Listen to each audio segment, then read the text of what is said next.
you ask? Every person has some media that have shaped them into the person who they are. I mean, if I had to ask you, I'd probably get infinite results. Myself, I have consumed a lot of media that has shaped me into the person who I am today. But none of them have come as close as 2015's Undertale. For those who don't know, Undertale is an indie game that came out in 2015, created by Toby Fox. Now, around this time, Toby Fox was well known for hacking Nintendo games and also being well known in the Homestuck fandom. Now, I want to mention this. So, the creator of Has Been Hotel created a show on Homestuck, and the main character, he's voiced by Toby Fox. Now, I did see it because it has the Undertale man in there. So, yeah.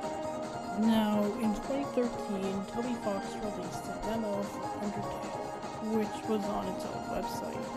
Slightly after the demo release, a Kickstarter was made for the game, and it reached $51,124. That is insane. Undertale was just a simple demo when the Kickstarter was made, and it reached that amount of money. Anyways, let's go on to me reviewing the game. So, let's delve into it.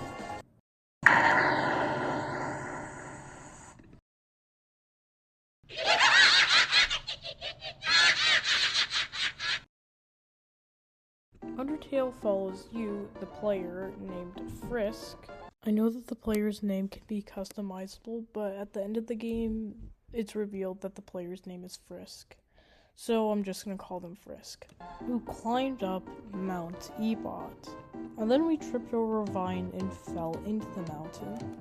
After that, we go to the store and we get greeted by this flower named Flowey. Now, Flowey wants us to go into these bullets, which sounds very sus. Obviously, you're not supposed to go through them, and then it reveals that he is trying to get your soul. Eventually, Flowey gets a fireball shot at him by Toriel. Now, Toriel is a goat monster, or the first boss monster in the game. She has magic abilities in the game and is also married to Asgore. Anyways, Toriel starts leading us through the underground before abandoning us to make a cinnamon and butterscotch pie. Eventually, we try and go to Toriel's house, but there's this ghost named Napstablook blocking the way from trying to get to her. Then we eventually get the ghost to move, so then we can go to Toriel's house. After going to Toriel's house, Toriel greets us by giving us part of the cinnamon and butterscotch pie. And then Toriel shows us our new room, and then tells us that we cannot go into the basement for some reason. Now, Toriel then goes downstairs, and we decide to follow her. After several attempts of her trying to stop us, she decides to fight us to see if we are able to survive in the underground. One of the things that I didn't mention is that Undertale has two routes to the game, being pacifist and genocide. Now, obviously for this video, I'm doing it on the pacifist route, so yeah. So basically, it means that you kill all the monsters, or you do not kill any of the monsters. After fighting Toriel, she lets us explore the other parts of the underground. We go to this town in the underground called Snowden, where we get met with Sam. Hans tells us that his brother, Papyrus, is on the lookout for a human. Papyrus then makes us do a bunch of puzzles, and then after that, he tries to fight us. After fighting him, he asks if we wanted to go on. After that, we go through more of the underground and get met with Undyne, a fish lady who's trying to hunt us. Luckily, she doesn't really find us first. Instead, it's a kid named Monster Kid that she finds. Anyways, Monster Kid shows us more of this area of the underground. I don't know why I said upside down. That's Stranger Things, not Undertale. Eventually, Undyne finds us and starts chasing us. And then we fall down into a trash pit, where we get met with a dummy. This time, he's mad at us. The dummy then tries to find us before being sprayed on with acid rain. Then Napstablook appears. You remember Napstablook, the ghost that blocked our way at the beginning of the game. Anyway, we go on this long journey, and then we get met with Undyne, who decides to fight us. One of the things I should mention about this boss fight is after you fight Undyne, she actually does die, but you are able to revive her by giving her water. After that happens, Undyne invites us to her house, and then we decide to bake something. And then we accidentally burnt her house down, and Undyne doesn't really seem to care about us burning her house down. Continuing our journey through the underground, we go to Hotland and get met with Alfie. So Alfie is this Simpsons-looking monster in the underground. She's well known in the game for making a robot named Metaton and also being a scientist. Now, Metaton comes out of Alfie's basement or whatever, and then thinks we're guests on the show that Metaton is doing. Now, after we did all of Metaton's games, we go on a journey to where Alfie told us to. And then we get met with a spider named Muppet who decides to fight us because we kill spiders. After she fights us, she leaves us alone. And then we go to Metaton, who has this anime girl designed to her. Really cool idea. Then Metaton sees her comments that she's getting on her video of people loving her content and decides to not fight us again. And then we go on our journey, and then we get met with Asgore. After beating Asgore, the entire gang appears, and they reunite. And then Flowey comes in and tries to attack our friend.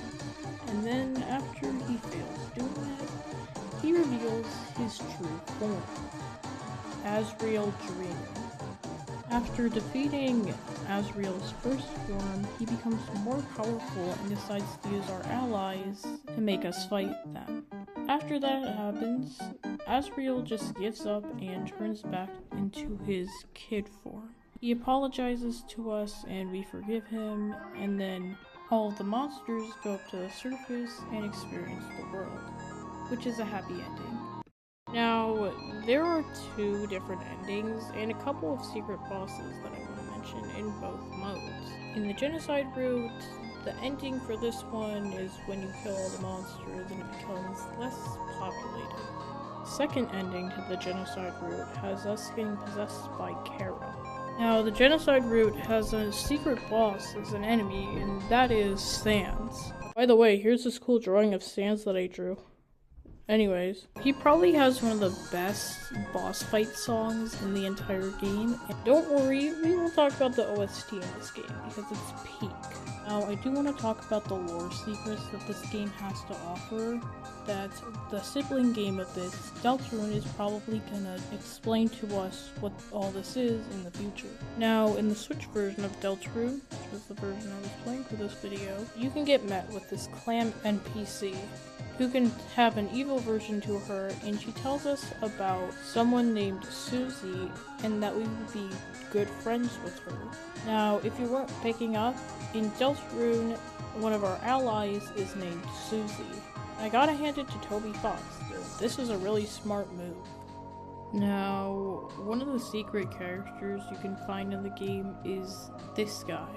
A lot of people call him WD Gaster, but I don't think that's his name. Probably call him, about this guy. Oh, yes. Yeah, so now I want to talk about the music. So, the OST and music in Undertale is absolutely peak. Toby Fox's music is that good that it's even been used in Pokemon. My all-time favorite OSTs in Undertale has to be Megalovania. Now, this song only plays in the genocide route when you fight Sans, but this song is absolute cinema.